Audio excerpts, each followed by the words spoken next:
Napunta ang ilang parte ng usapan sa mga relasyon at si Sian naging bukas na pag-usapan ang ilang masakit na parte ng kanyang buhay. It's sad, very painful, but life goes on. Naiintindihan daw ni Sian ang sakit na naramdaman ng mga fans sa 12 taon nilang relasyon ng aktres at It's Showtime host na si Kim Chiu.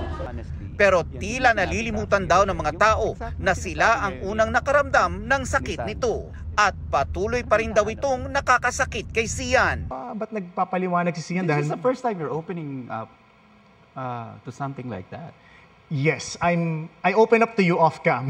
Nagkukwentuhan tayo off cam, but thank you for your honesty. On cam, it's just it's just really hard. It's gotten out of hand na, and that's just the painful part of it. That's just and sabihin nila nag-iingay si Sian because may pelikula. No, it really did explain from the bottom of our hearts kung ano talaga ang nangyari, kung hindi na namin kailangan pa isa-isahin kung sino ang nagkulang because diba, it's just like any other relationship. But I do not deserve the false accusations, the lies being spread. I work really hard. We are all working really hard. I'm working so hard, and I don't want to be defined by what happened with my breakup, with my previous relationship. Yes. I don't want to be defined by that. I don't want to be defined by what people are saying about me, these false headlines or kung ano man.